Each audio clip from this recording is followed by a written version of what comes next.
Okay,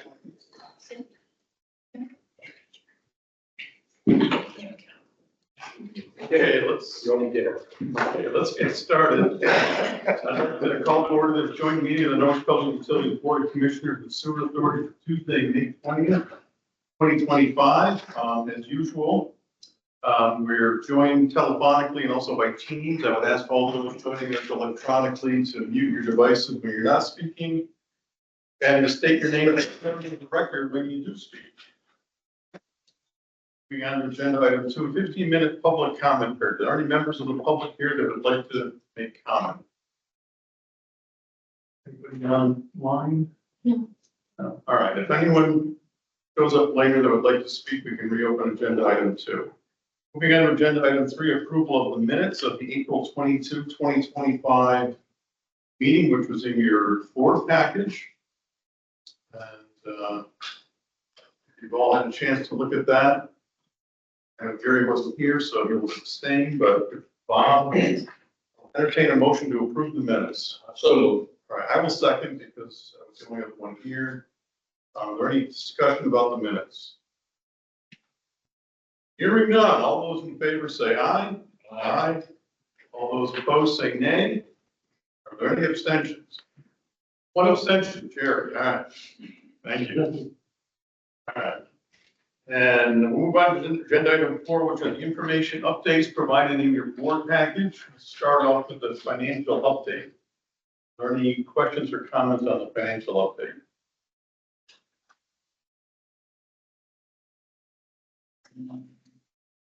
All right, move on to the leadership team template.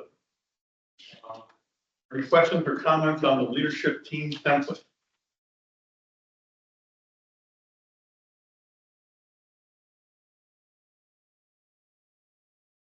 page status. That's the yellow, that's the spreadsheet with yellow headers. It's about 10 pages. Yeah, it's like this Gary in the package. Nice. Some of the yellow highlights on it. Leadership team bi-weekly update. Yep, and we call it the leadership team template here.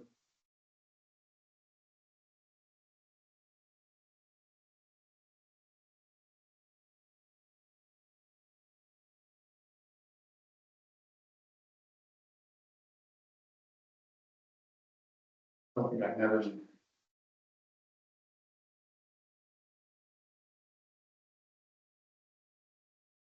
I did have a question, Larry, and I should know this, but I don't. Tap bill number 2 and number 3 reservoir. Where are those located in town? I've seen tap bill. Where exactly in town? Tap I'll have the map, I don't know the street names. Hill 2 is behind Waquanic School up in the woods, Okay. and Tap Hill 3 is further into the woods. Like northeast of that, access towards Mish Drive, you can walk up. Fish Drive, Clearview Drive. Okay, so when was the last time those were ever used? Early 70s. Really? For both water quality and volume of water, state yield. Yes. Once the drinking came on board, we didn't need those any longer. Yeah. Or got upgraded, and then when starting work came online, it became even more obsolete. Bog Meadow and Fairview were close to about the same time or before that? A long time ago. Well, I might even been longer. They were connected by pipe at one point in time. Maybe the more important question is, are they usable in any way, in any emergency? I mean, You're not even mentioning a water supply. and if that's the case, how much are they costing us? That's $1 million question. So Tapfield 2, even though it hasn't retained water in over 15 years, it's still considered a dam. Indeed, they require us to breach it. We're still trying to figure it out with deep at the moment. It's kind of a strange argument, but it can be expensive having to take that dam face down. There hasn't been water. The trees that are growing inside the reservoir are 50, 60 feet tall. And aerial maps show it, but there's no, it could in common water. Could it? So, so we're fighting that fight. Tapfield 3 is in actually very good shape. It'd be a great recreation area. Internal thoughts could be. And we are working with Planning Conservation Development as making that green space, because it's all, it is all zoned as green. I mean, you just wonder if, and this applies, I think, to Bog Meadow too. Bog Meadow is, which one is it? It's the end of, It's further north. yeah, Fairview's off Reservoir Road.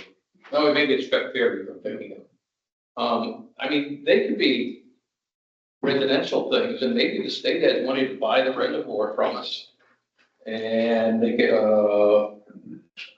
Open space. open space or scenic thing or whatever. I The mean, city did present plans for us, right, to open up the parking lots around it and walking trails and all that stuff. So off Canterbury Turnpike, there's a parking lot that's gonna be built by Public Works that'll have access down there for hiking and recreation. But I mean, presumably we have to pay insurance on those reservoirs, I would think. I don't know whether we have to do any maintenance or not. There is dam maintenance that has to be done. They're expected, actually inspected on depending on the size and severity of the collapse, inspected 3, 5, 10 years. And there's a cost associated as well. Yeah, I mean, I think, We just had to spend $185,000 in the Bog Meadow to fix a wall that's. I think the single most important thing is to make sure we have adequate water. And with the 2 out-of-town reservoirs and with the well in Yantic, and with the connection to Groton, I think we're in pretty darn good shape.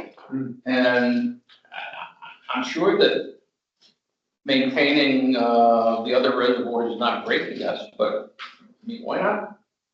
Why not try to get out of it? Like I said, that is in our water supply plan, that is the 6th option, is by, that's combining Bog Meadow and Fairview together. They've got about a 1 million gallon, combined. Right, and that's our second, that is something we really, we'd have to like lose both reservoirs, lose the interconnects and lose the well, to then also we need water forever. So, Yeah.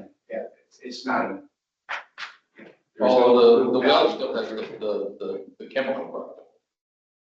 We're getting funding to fix the PFAS. Yeah. John, welcome aboard. All right.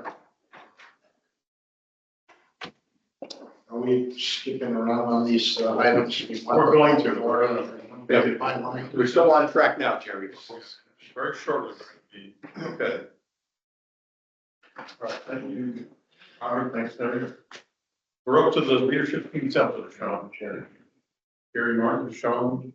Are there any additional questions on the leadership team template? I had 2 questions, well, 3 questions actually. On Main Street, that's that property that's right on, abuts your Fishway there. You talking about the campus facility? Yeah. Yeah, you want Mr. Biggs, yeah. How many amp service is that gonna be, and do you know what the? Somewhere between 1 and 2 megawatts. Huh? Somewhere between 1 and 2 megawatts. How many amp main? How many was it? I don't know. 2,000. 2,000 amp. 480, 277.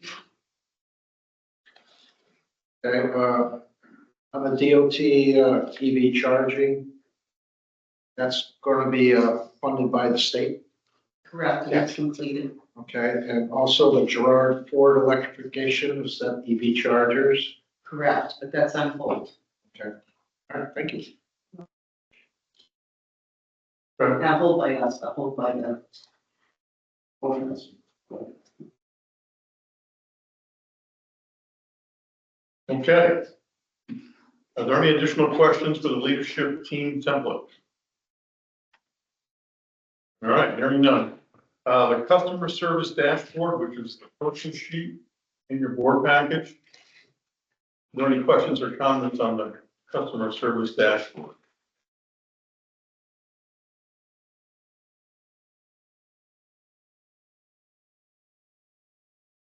Page 66, if that helps. Yeah, it's the purple spreadsheet, way in the back.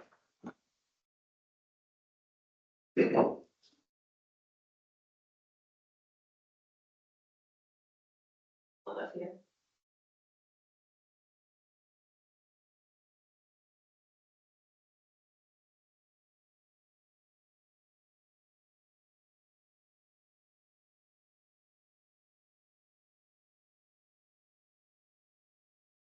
Right after the template, leadership team template.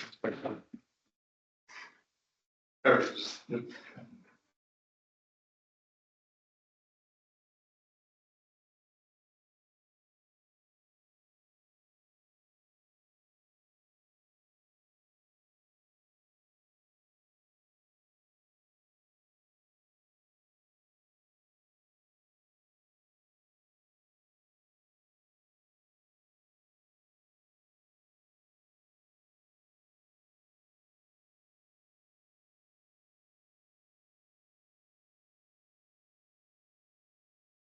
All right, everyone all set with the leadership, I'm sorry, with the customer service dashboard?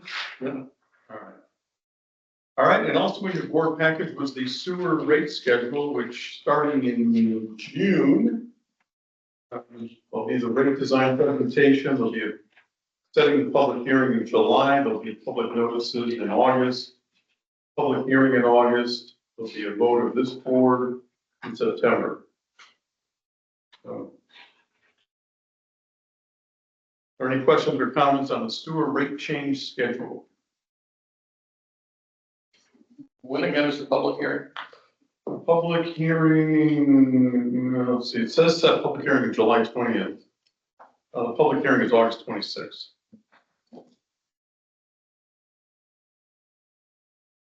Let's change it. When we do the public hearing, are we going to do the public hearing for the 1 year proposed increase? Yes. Or the sequential increases? No, for 1 year for that. The gas, water, and electric are gonna be next November, a year from November. Okay. So that'll be next summer's. We'll do all 4 next summer. I mean, my point is sewer rate, there's nothing we can do about it. I mean, it's the right thing to do, but we're legally being forced to build a sewer treatment plant by the state. And we gotta pay for it. So, I mean, there's no magic formula to avoid that problem. But we are talking about sewer rates going up, what, 10% a year, or is it more than that? They've been going up They've been going 17. to 17, Yeah. Okay. Per year? yes. For how many years? We've done 2 years already, and this would be our third, And this would drop off. a few more years. It's gonna be stuff. Yeah, I know. I see my bills and I cry because to buy $5 worth of water, it's a lot of money. Yeah, It's true. yeah, and, we'll be, rolling in the cost of service, come up, and it really, how fast that infrastructure getting built, put online, that has a big impact on it, and, how much debt are we taking on, how quickly.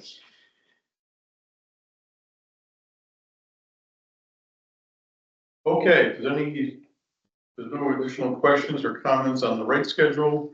We've got, were 2 other information, packages provided. One was the Yannick Tank amended resolution, and the other one was a promissory note between the sewer and the electric division. And we have Mike Andriani here, from Pullman and Conley on hand tonight to answer any questions. Chris, would you want to lead off this? Talk about the Well, Yannick Tank? I think we'll do a, presentation on that one, a little later, that's in here, and I think we can get that done.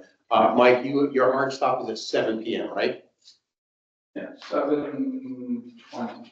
Okay, so why don't we continue on and get through the agenda? And if we start getting close to that, we will push that up to the front of the, push up on the agenda. Okay, so, wait a minute.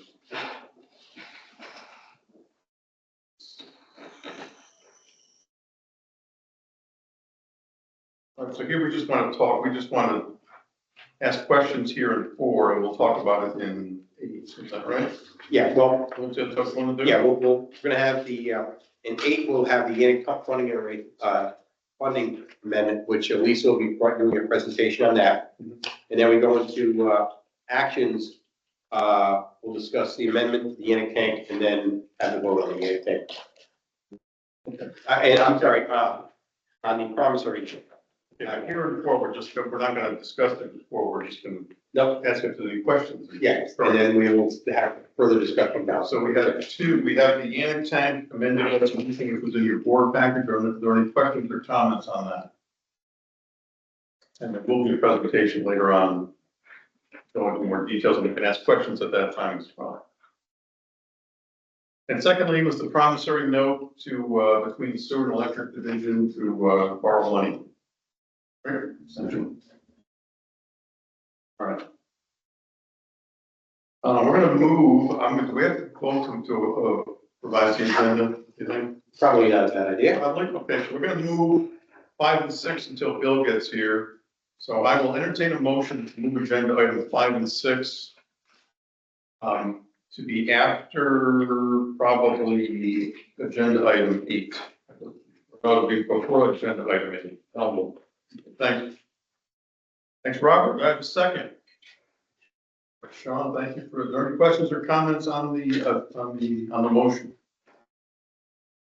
Hearing none, all those in favor say aye. Aye. All opposed say nay. All right, any abstentions? No, okay, motion carried. We're gonna move on. We're gonna skip 5 and 6 for right now, and we'll go on to the scenic update. Here's myself, so give me a second here. All right.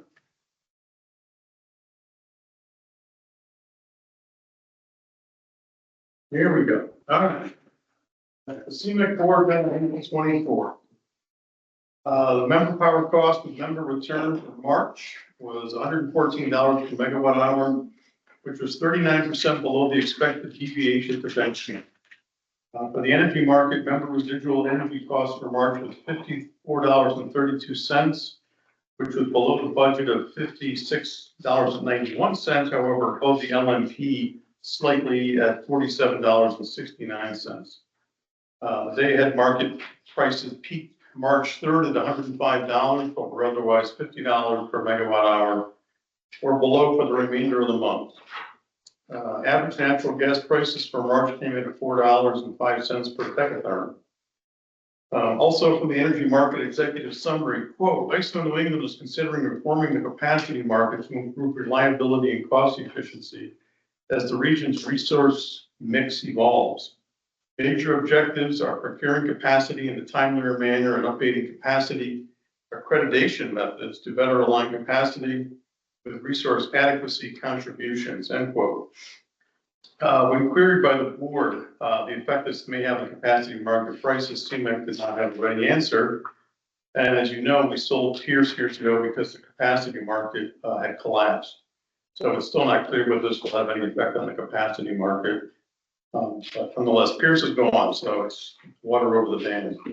But, and lastly, prompted by Commissioner Staley, the board discussed pending legislation concerning state bonding of the public benefits charge. As you remember, we discussed this briefly here last month with the thinking that municipal towns could be excluded because these were legitimate fees incurred by the investor-owned utilities. To my surprise, the sentiment at CMEC was exactly the opposite, where it was considered that some of the public benefit charge had benefited all Connecticut residents, such as the public EV charging stations and renewable energy initiatives. Also, the Mecca, David Silverstone, spoke firmly that it was the delegation from southeastern Connecticut that advocated to keep Millstone open, to then force the investor-owned utilities to buy that more expensive electricity, and that the municipals were spared from that agreement. A significant portion of the public benefits charges from Millstone, and Mr. Silverstone considered that the request to now exclude the municipal towns, most of which are from southeastern Connecticut, from the bonding fees would not be well received in Hartford, and we would do well to keep our heads down on this issue. Several of the municipal general managers agreed with that sentiment. In short, the thinking is we're already getting a legislative benefit by having CMEC, and CMEC wasn't obligated to buy Millstone Power. So count your blessings and don't poke the bear. Okay, that's all I had. Are there any questions or comments on the CMEC? I think that, I mean, that's a good summary. I think one of the big problems that we face, whether it's any kind of non-fossil fuel power, I think, whether it's solar or batteries or whether it's nuclear, is that you talk to the average person on the street and they think it's less expensive. It's free. It's more expensive. Yeah, the wind's free, the sun's free, yeah. Yeah, so it creates a public relations problem for us, I think, in some ways, and maybe even a voting problem in the legislature. But to the extent that we can avoid being forced to share the subsidy of power plant, the better off we are. The Millstone power right now is not that expensive. It's 50 cents or so a megawatt, which is less than what you just said. So at the time, it was a very bad deal. Right now, it's not a terrible deal. And, but there's no opportunity just to carve that piece out and give us a share of that. And there's no available power to buy from Millstone directly. Okay. Yep. Okay, are any additional questions on the CMAC update? Yeah, can I ask Chris a quick millstone You question? You know if anything is going on in terms of the data center there? Have not heard anything positive from that. I was getting a lot of feedback from the former vice president who ran Millstone. He has moved on. He is now head of the Port Authority. Yes. Okay. So I have not heard anything, and there's been nothing in the news. There's also not a lot of, there's a lot of talk of data centers, but there's also not a lot of, you don't really see anything really taking off Yeah. locally. I mean, the question obviously is that if a data center is built there, it's going to use a tremendous amount of Millstone's power. And if a tremendous amount of Millstone's power is used for the data center and is being used to subsidize the data center, somebody else is going to have to pick up the tab. Yeah. All right, we're all done with the CMAC update. We'll move on to strategic discussion. We got 4 this evening. And the first is the Shipping Street Pump Station presentation. Chris, would you like to? I thought that was going to be Arcadis. Is that going to be you, Matt? Yeah. Okay.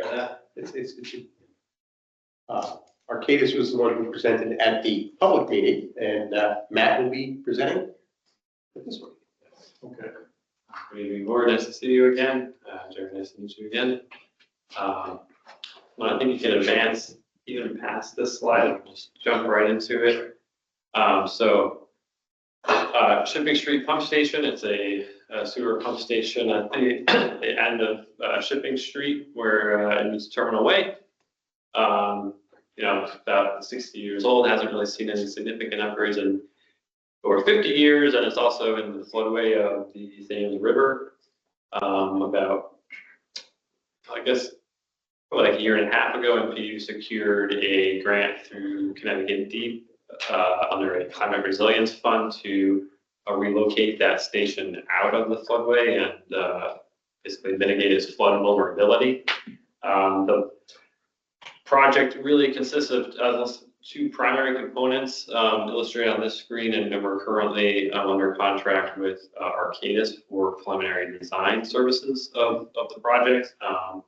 In the orange box and graphics on the screen is the physical location of the pump station at the end of Shipping Street, which currently pumps sewage ultimately to our wastewater plant through a force main that's along the railroad, paralleling the Thames River. The project would relocate that station to a alternate city-owned parcel at 26 Shipping Street, further west toward West Thames Street, and run a new force main west of Shipping Street and then north of West Thames Street before discharging to a gravity sewer, ultimately to our sewer plant. And the second primary component of the project is there's the Thames Terrace neighborhood north of the pump station and between West Thames Street and the Thames River. There's about 20 residential properties in that neighborhood, all of which currently drain to the existing force main, which is really not ideal for the station. It basically puts some limitations on the pumping capacity from that station. So the second component of the project is to reconfigure the gravity sewers in the Thames Terrace neighborhood to discharge by gravity to sewer in West Thames Street. I can advance one slide. The Deep Climate Resilience Fund was really an effort from the state to position Connecticut municipalities well to pursue federal funding for these resilience types of efforts, with the idea that you would have a very good opportunity to pursue and hopefully win federal funding to support final design and construction of the project.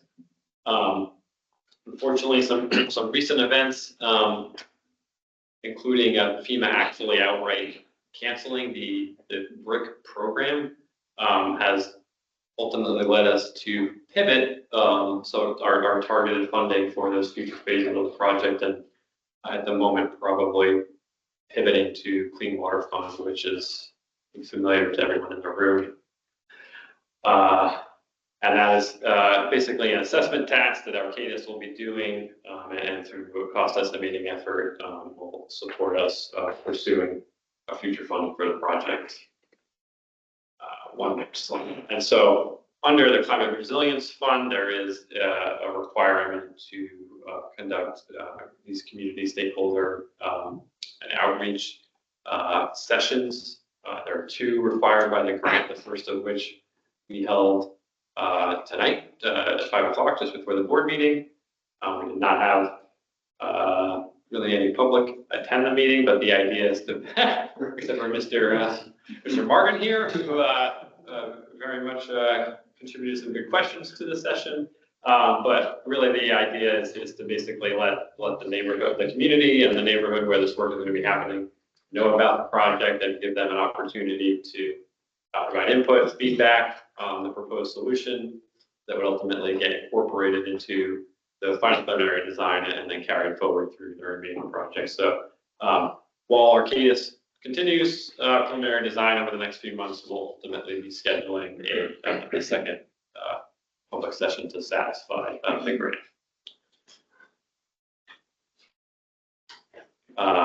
Next step. So Arcadis is working on preliminary design. They've been under contract for a few months, and they'll probably wrap up that effort around the end of the 3rd quarter this year. We do have a site effort to look at identifying sources of I&I that might be making its way into the system to sort of right-size the new station for sanitary flows. Again, pursue the additional funding to support the remaining phases of the project, and ultimately our second public meeting session will be scheduled at a later date. That's all. But take any questions you might have about the project. So Matt, is there a pumping station there now on Shipping Street? There is. Yep. Okay.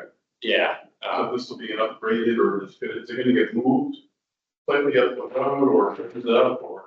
So we're through some alternatives, and I guess we could go into greater detail if you want, but essentially we're gonna sort of just convey flow over through a new gravity sewer over to the 26 Shipping Street parcel, where we'll have 2 submersible pumps, and we'll elevate electrical and control infrastructure above the floodplain in that location, and then we'll be running one of the other downsides of the current station is the force main leaving the station, really parallels, is very much adjacent to the railroad along the Thames River.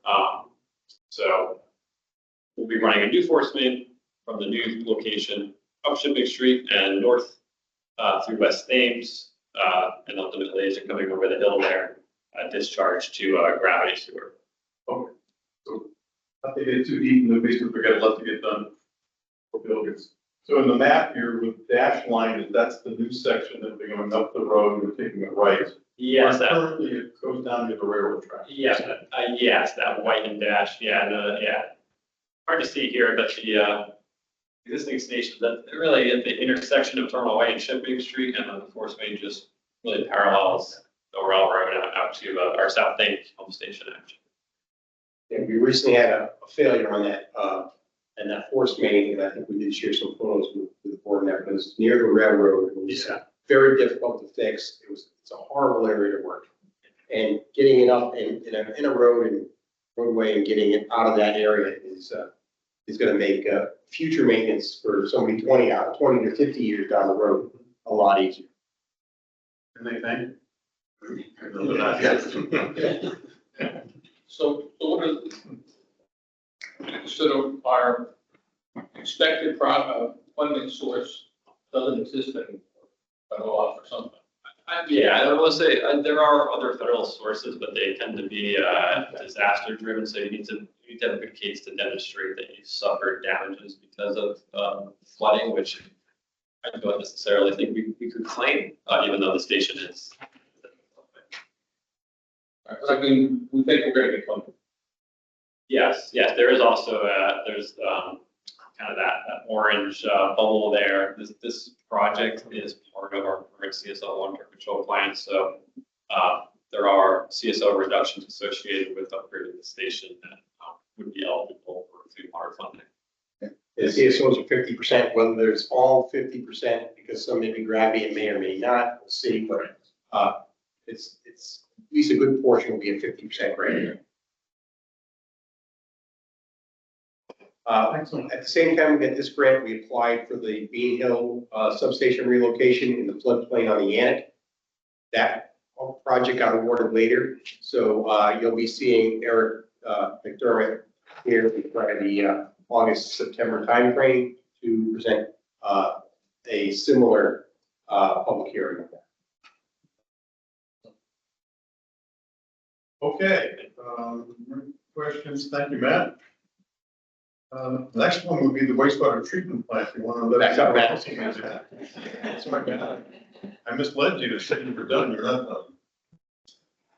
One more, and this one we'll keep quick. So, we have not had, unfortunately, opportunity to fly our own drone of the site recently, but through Elisa and the city, we learned that, the city has recently acquired access to this aerial mapping program, Near Map. So that's the majority of what you'll see today. These photos are from the most recent flight by Near Map from April 9th, about 6 weeks ago.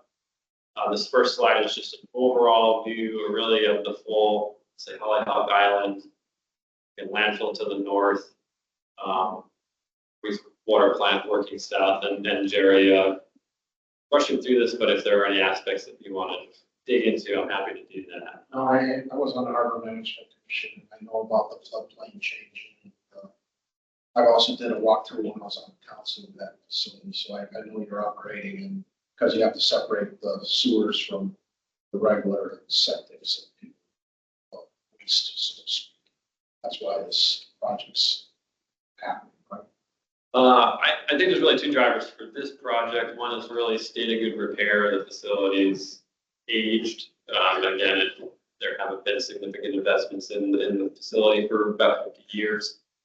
And secondly, we're probably one of the last wastewater plants in Connecticut to get an upgrade for nutrient removal. So when the plant is fully constructed, we'll be removing nitrogen from the wastewater for its discharge to the environment, something that we currently pay a fee for because of the plant's inability to accomplish that. But we can just highlight a few of the upcoming portions of the project that are nearing kind of going live and commissioning. If you want to advance one slide, thank you, Simone. Our first facility coming online is our new thick and sludge storage tanks. This is a complete transition in solids handling at the plant. We also recently secured a bid for hauling and disposal services for the liquid sludge. The thick and sludge storage tanks is this kind of large rectangle that you can see in an aerial view. And then it kind of at the inset there, it's just an interior view of the gallery that will serve that facility. And pumps, blowers, mixers, that kind of equipment. And we are nearing startup of this facility really at the end of July, early August. So it's on the doorstep, and testing and training activities are being scheduled as we speak. Next slide.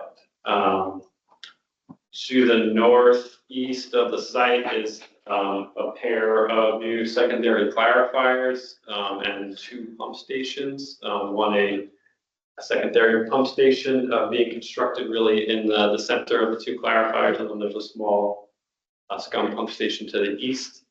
Again, this aerial is about 6 weeks old, but on the insets at the top is clarifier 4 to the north. The contractor is actually putting mechanical equipment into the tank currently, and to the bottom there, it's really hard to appreciate, but this is 36-inch ductile iron piping, basically all the influent effluent, significant effort to build the yard piping pile caps, sometimes continuous.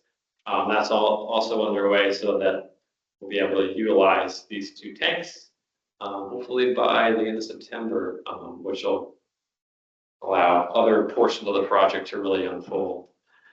One more slide. I know there's been interest in the new admin and lab spaces that the staff at the plant will sit in. In the aerial view, to the top is the remaining foundation of the former administration building. And Jerry, you missed the photos of it being demolished, but there used to be a 3-story admin building in that footprint that is no longer there. A new admin building will be constructed up from the existing foundation, and then directly adjacent to it to the south is our new laboratory, and you can begin to see the contractor beginning to excavate for piles in that area.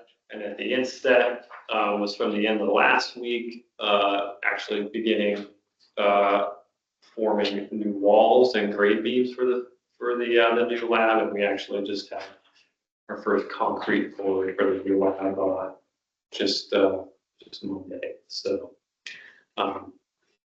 moving along, and then again, just a quick look ahead. Thick and sludge will come online end of July, beginning of August, followed by the 2 new clarifiers and secondary sludge. There are some hydraulic structures we didn't talk about tonight that will also are really effectively complete, but will come online in parallel with those 2 clarifiers, and then in other portions of the site that we didn't talk about tonight, toward the end of the year, our first upgraded primary tank will hopefully go online while other portions of the project continue into next year and beyond.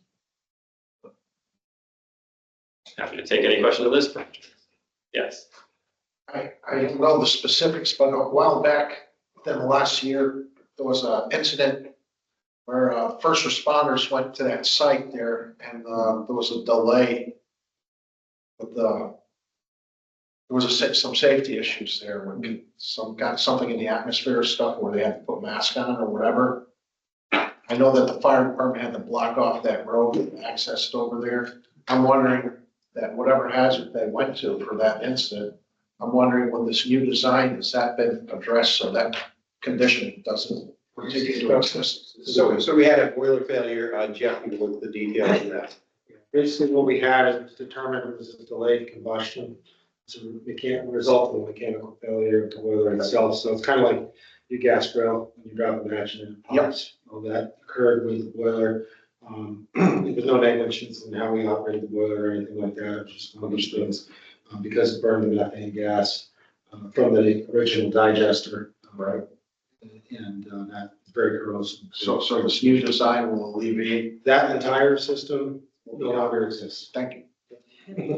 And actually, as of the day that happened, we made the decision that that piece of equipment had to no longer go back, would not go back into operation. Yeah, because there was a lot of fire departments called out on that call. Oh, it was, I was personally, it Well, was, I'm volunteer at Laurel Hill. We got called out there. That's a city district. The city guys are right down the street from there. And we got called in on that, so. city support, volunteer support, everybody's doing good. Beautiful. Thank you so much. Thank you. Sure. All right. Matt, generally, we're on schedule and on budget.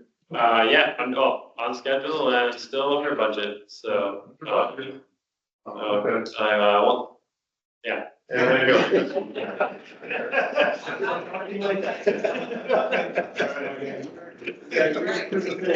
So, We're on budget, Matt. Good job. All right.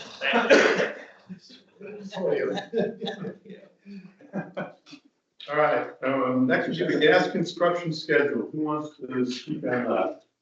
All right, Steve. Yeah. Very Available. I'll try to do my best here. They'll be yours. Thank you. Yep. Quick update.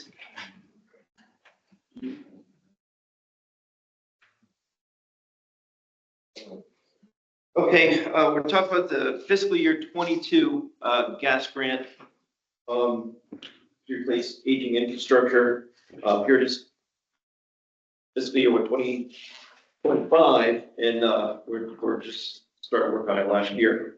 The areas of focus are North Main Street, which they're working on right now, Asylum Street, which was completed last year, and McKinley Avenue, and up in front of NFA, over towards Carroll Avenue.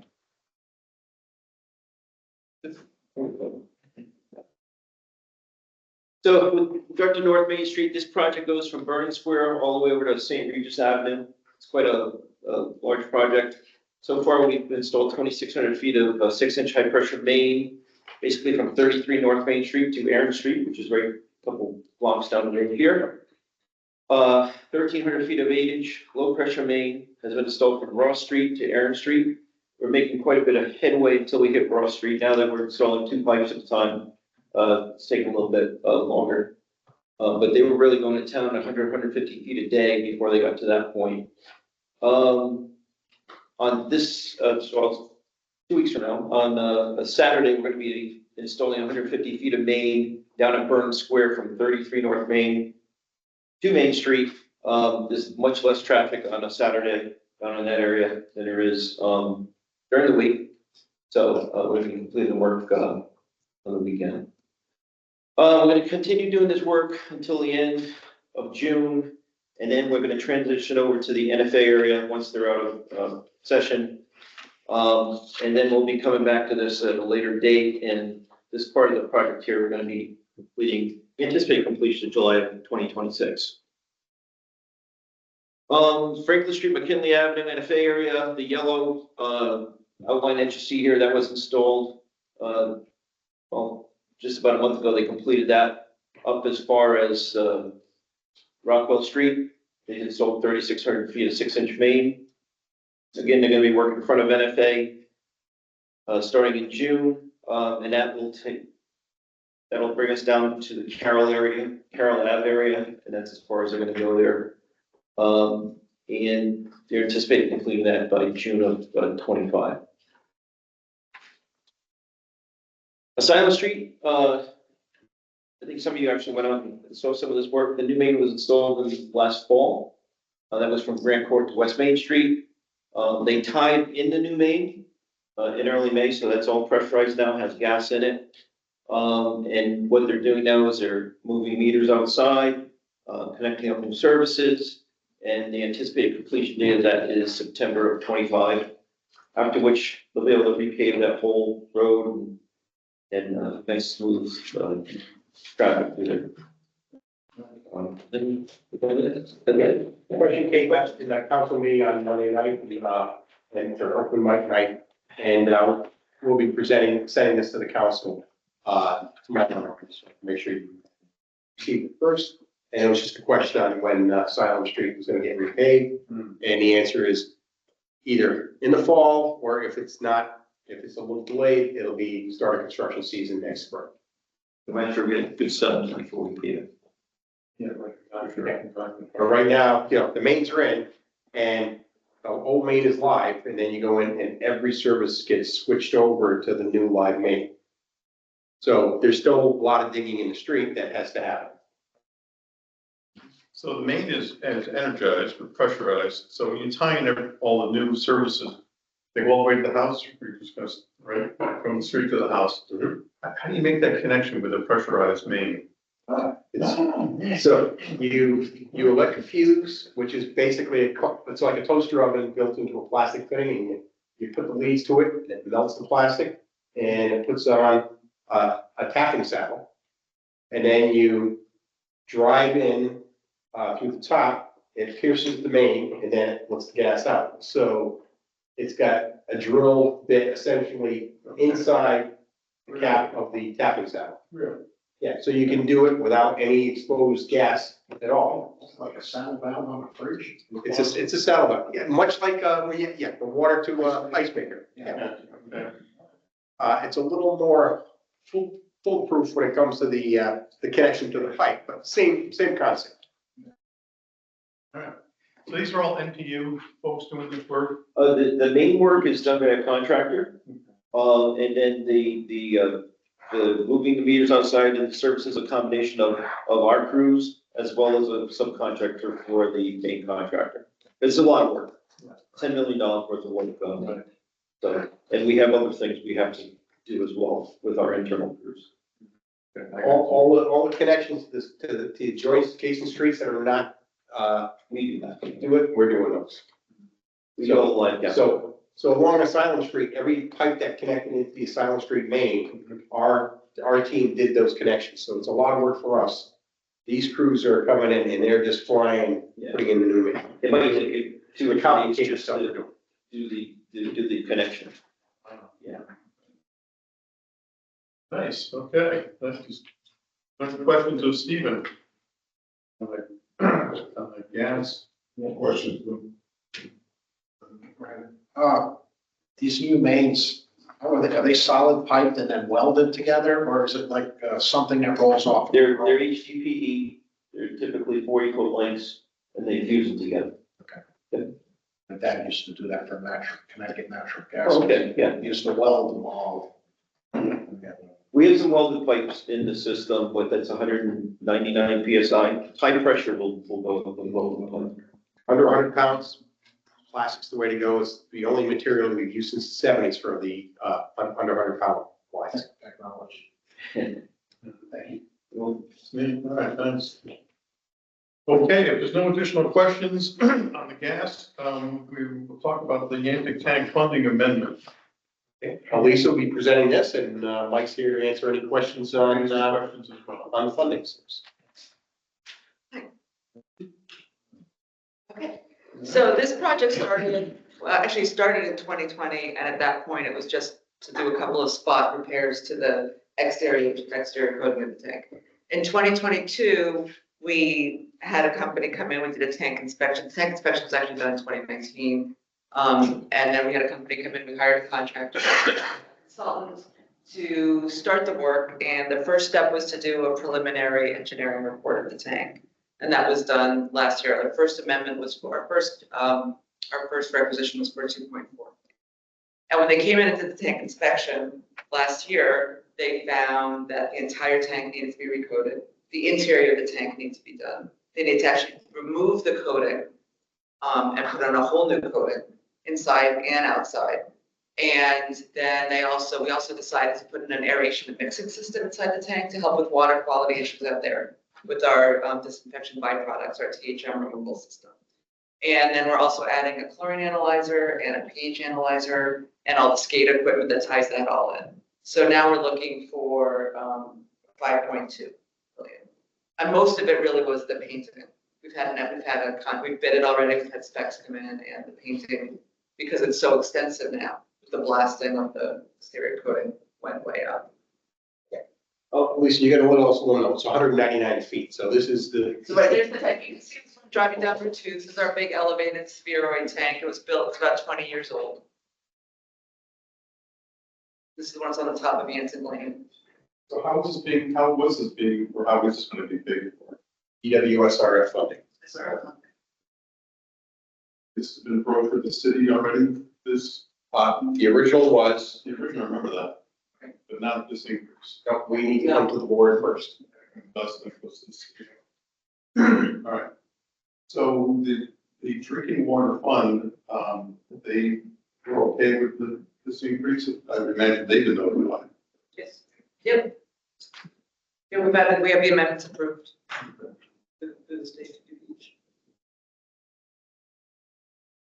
Are there any questions concerning the change in the cost of the tank rehabilitation? So, any discussion? All right, well, thank you for that. We'll vote on it later. I appreciate that. I think we're there at the votes now. So I think we're all out of jail. Yeah, we didn't talk at all about the promissory note between the. Well, that'll be next. That'll be next. But that's a vote, right? Yep. Nobody had any questions? That just will lump money from one This division to is the other. our third time, Mike, right? Maybe you can just give a short overview of that, Mike. Want to do it now or vote on the tank? We can vote on the tank and then. Sure, let's do that. Okay. All right, so let's see. Okay, under actions, we have, I'll entertain a motion to modify the funding arrangement amendment as we just discussed.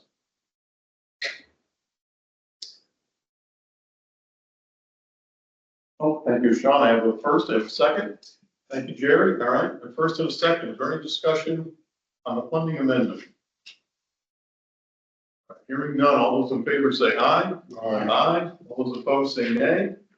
Are there any abstentions? All right, motion carries. Now we'll move on to the promissory note between the sewer and the electric division. Thank you, Mike. Sure. Mike Adriana, I'm partner at Pullman and Conley, been working with NPU on their financing for a long time. So this, as Chris said, is the third time we've come back to this board with this $15.5 million line of credit. Couple reasons.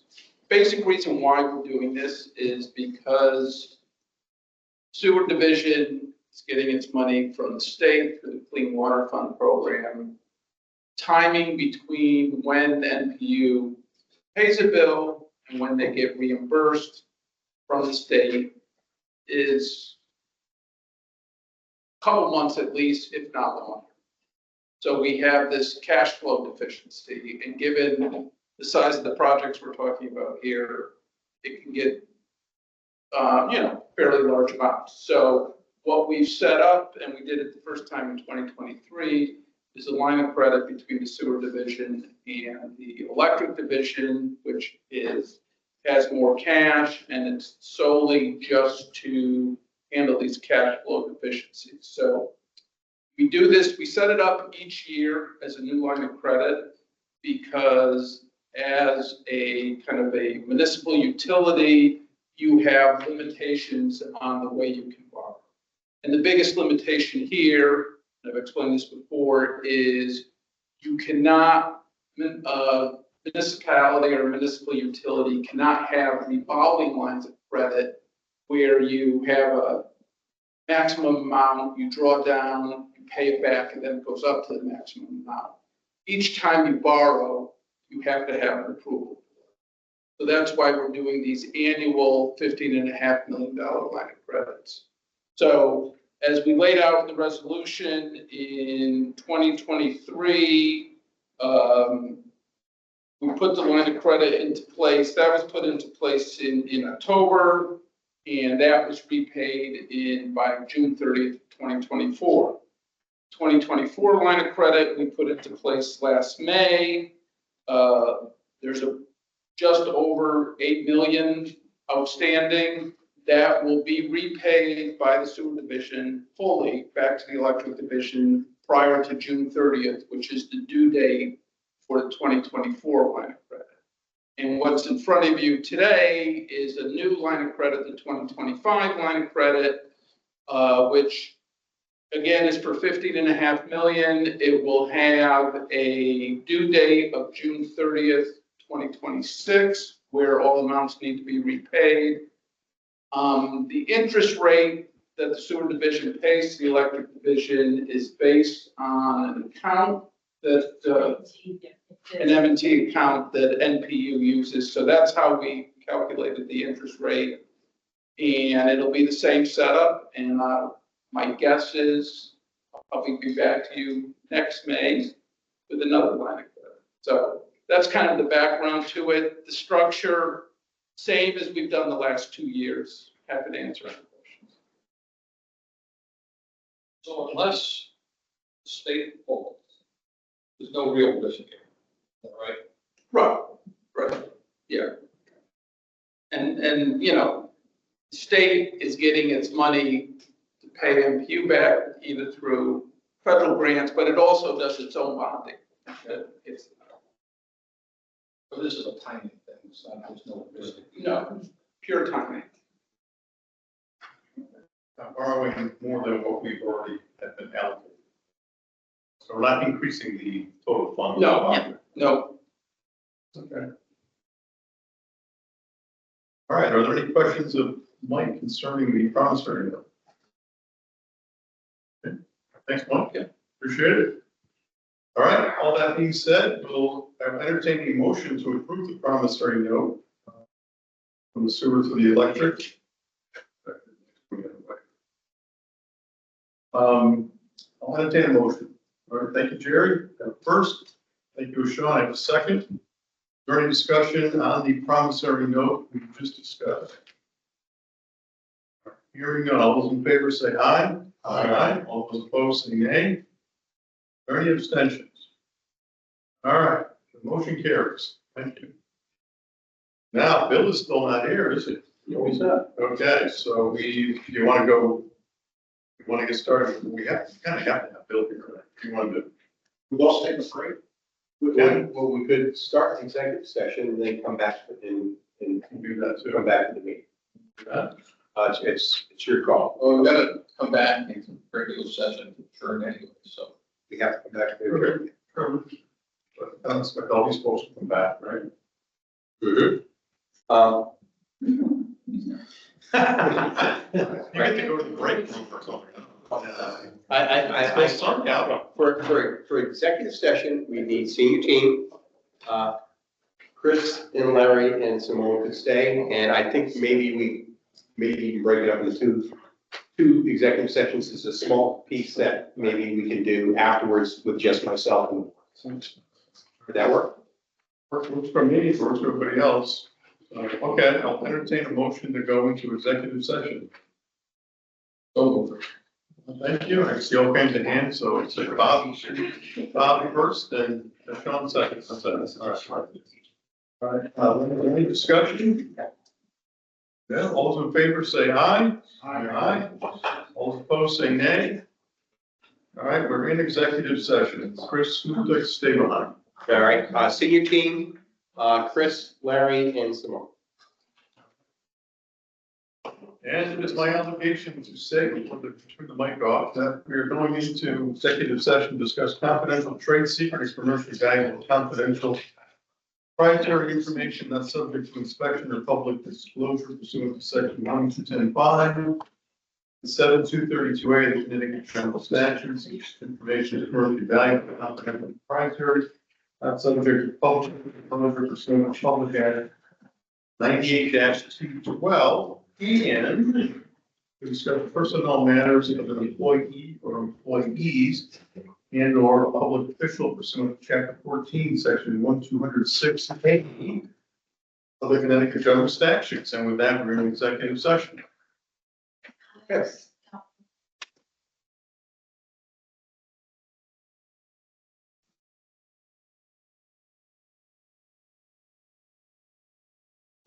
Ready? Yeah. Okay. We're out of executive session. There were no votes taken during executive session. Is that no votes? Like to say, okay, and we move things around a little bit. So we're going to go back to agenda item 5 and 6, which are board appointments and election of officers. As part of our bylaws, each time a commissioner is appointed or reappointed, we are required to reconstitute as a board. Delighted to inform the board that Jerry Martin was recently appointed by the city council for a 5-year term. We've all met Jerry, I believe. Jerry is an active member of the community, including serving on the city council for many years. We're very fortunate to be able to count on his continued leadership in the years ahead. Therefore, we need a vote on appointments and reappointments of all of our officers, subcommittee assignments, and appointments to CMEC and NCDC. So we'll go down sort of starting from the top. I will ask for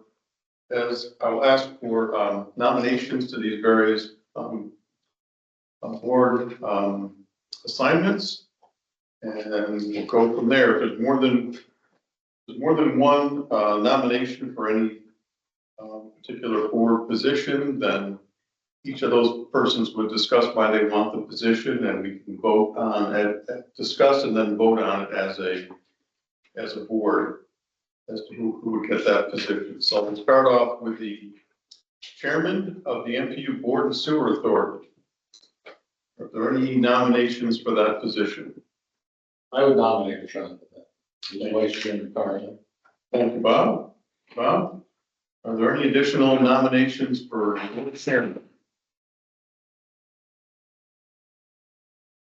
All right, hearing none, then by default, I will ask for a vote. It's not chopped liver. Thanks, Stu. You're like a real person here. Everyone's gonna get the same,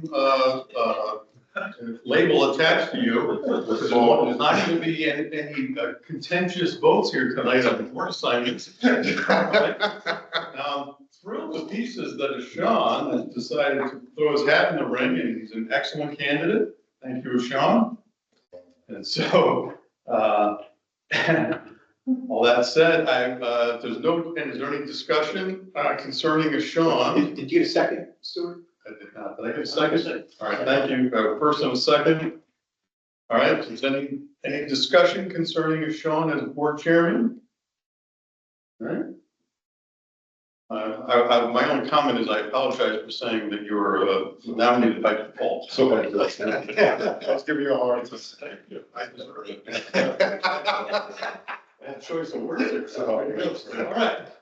All those in favor say aye. Aye. Aye. All those opposed say nay. Are there any abstentions? All right, hearing none. All right, so Sean is our new board chairman. Congratulations.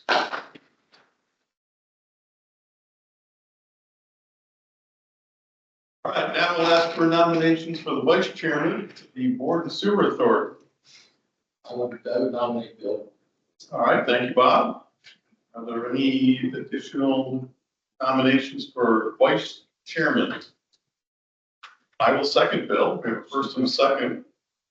If there's no other nominations, all those in favor say aye. Aye. Aye. All those opposed say nay. Are there any abstentions? All right, Bill, you are the vice chairman of the board. Thank you. All right.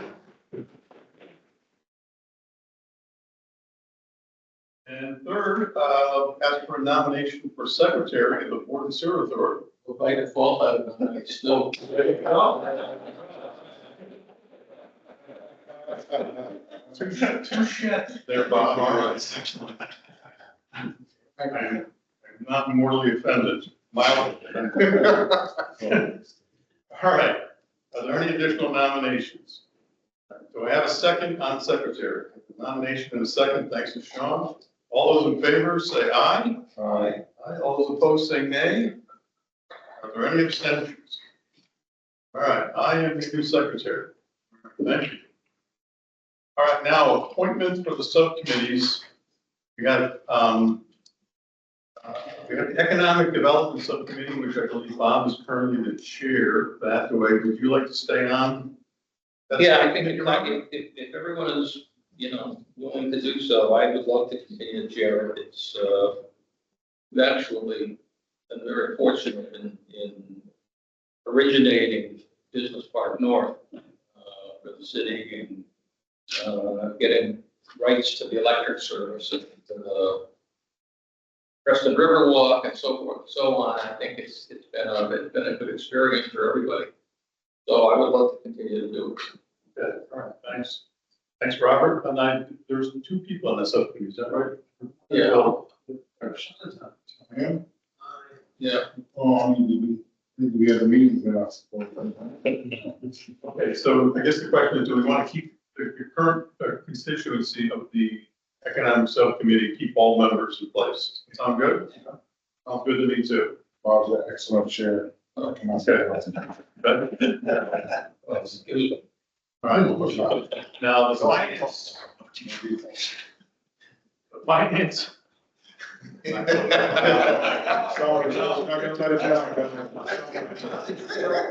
that's the first script you made, Stuart, in your whole chairmanship. Good luck. All right, well, it's always nice to be humbled occasionally. Okay, see if I can survive. Okay, now, the Finance and Audit Committee, we had Mike Goldblatt, who was an accountant.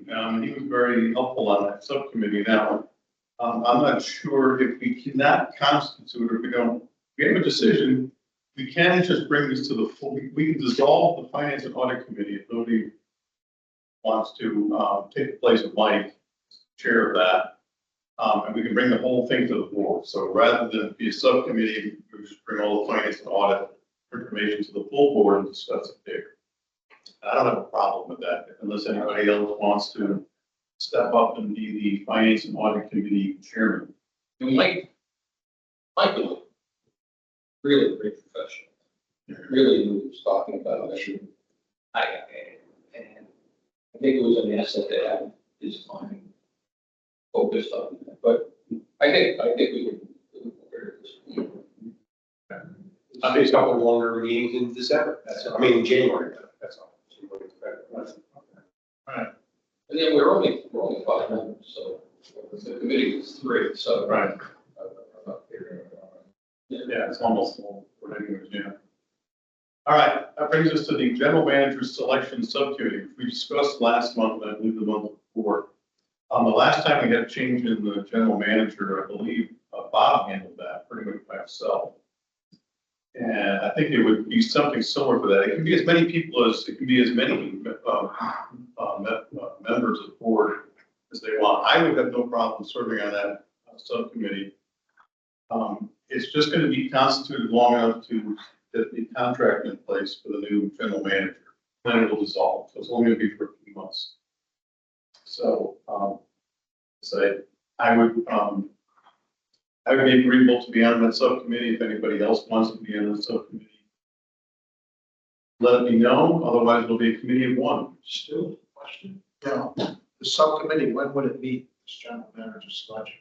We have to ask NPU to put together a schedule. Basically, we just make a schedule basically. We probably meet once a month, probably. Yeah, on what day and how?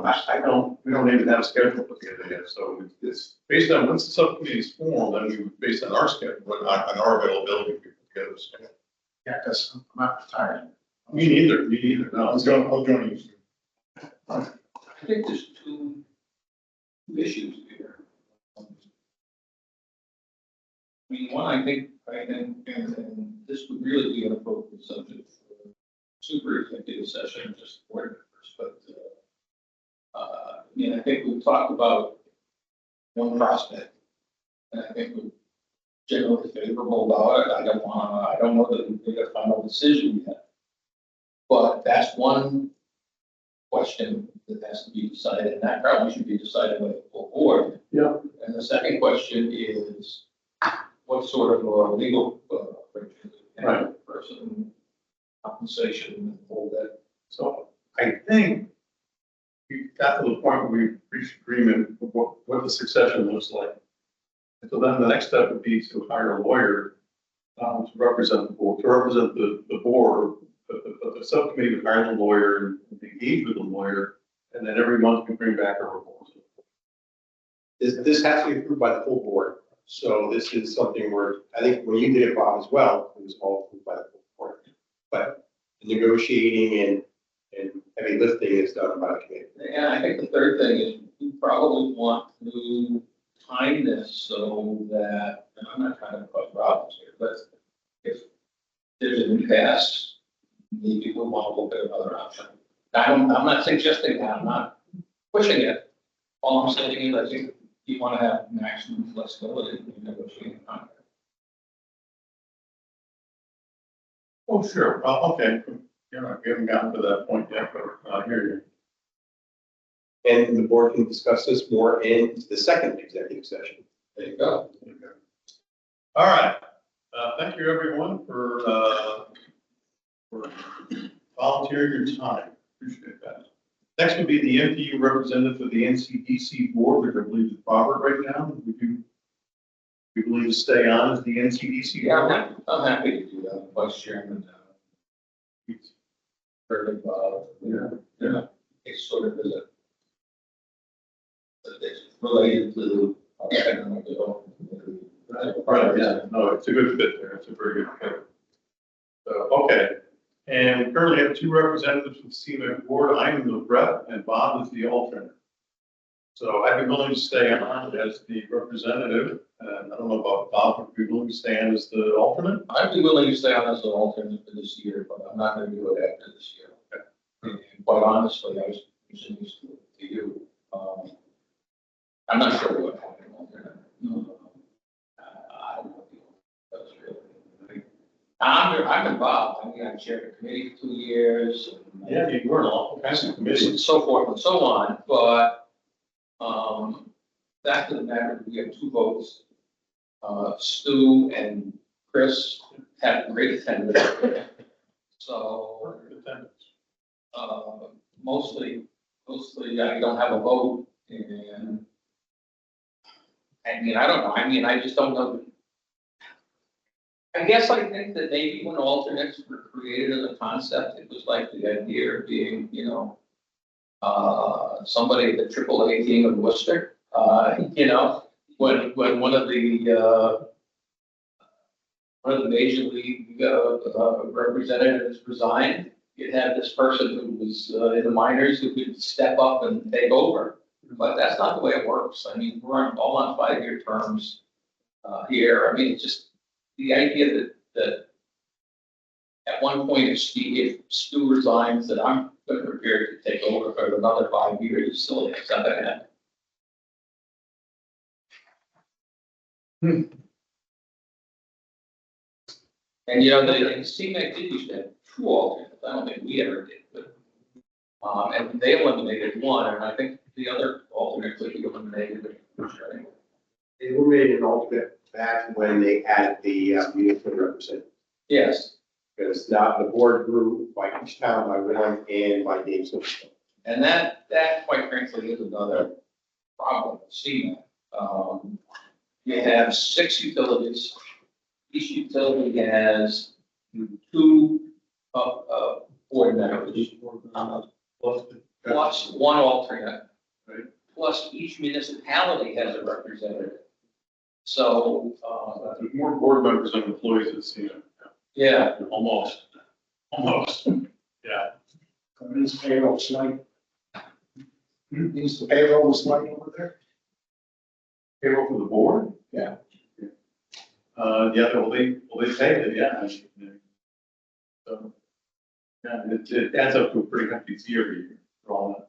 Yeah, for the board expenses, and we haven't gone on a retreat since. 27. Don't say it. I don't like. I call it up because of that. The only board expense is the stipend every month, that's it. That's it. And we talked about having a retreat this year, then they canceled it, so. That's it. It was the Mohegan Sun, not the. Yeah, it was local, it's gonna be very, very modest. We're under the microscope. Yeah, I know, we don't want to revisit that. No, not ever. No, so, okay, And just for general knowledge, nobody on this board was here when the Kentucky Derby trip was done. I know, they were asking me at work for tickets. Yeah. I went to the legislative office building and testified with Kathy Austin.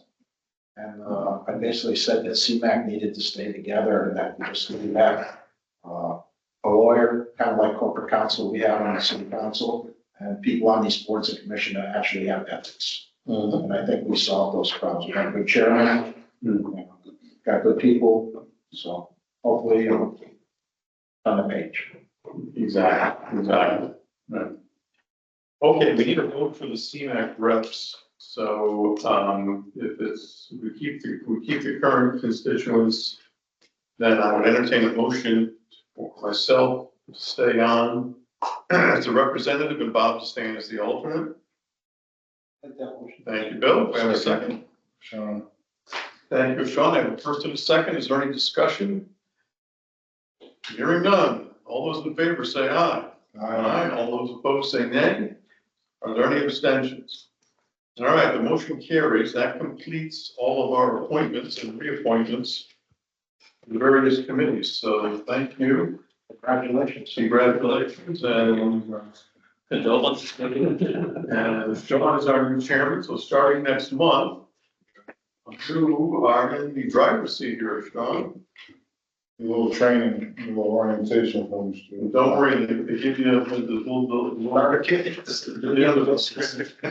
little cheat sheet here that makes it easy for you. Not today, it wasn't. Well, We had some talking, we had some turbulence today.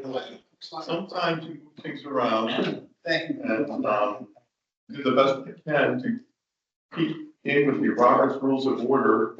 To make sure it's all legally done. We had a person on the CMA board years ago that must have gotten a PhD in Robert's Rules of Order. Remember that? Oh my God.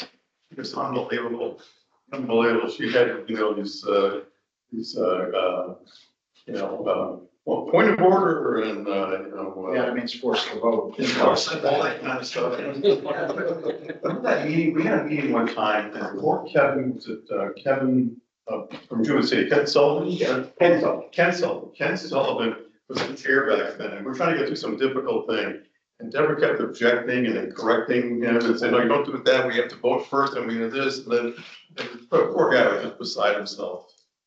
She was right, but, all right. That brings us back, I believe we're gonna be back at executive session now, so we're gonna go into a second executive session. Right, and this one, One thing, I'm sorry, I Go ahead. apologize, again, for being late, but, on the, did you do these resolutions, Ty? yes, we did.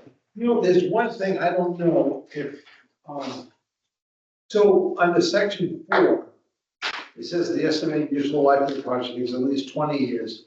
And This then, is for the Yannick pump station? yes, I mean, Yannick tank. Tank. Yep. and then, on page 3, it says the estimated useful life of the project is 30 years. Should it be 20 and 30?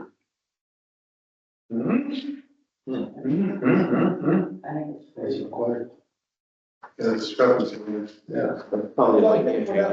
So I'll bring that up with Val and Mike Andriana tomorrow to get clarification on that. I just. We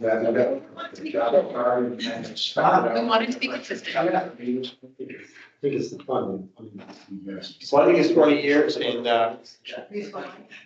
Maybe different. maybe different. The last one was, it was originally built in 2004, so it has been 21 years of useful life, so And it's still useful. it's still useful We just need to. on the original page.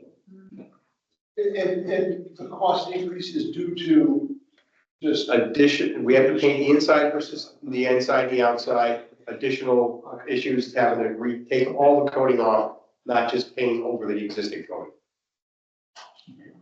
Okay, I will entertain a motion to go into our second executive session tonight. First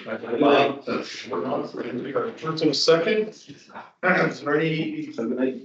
All those in favor say aye. Aye. All those opposed say nay.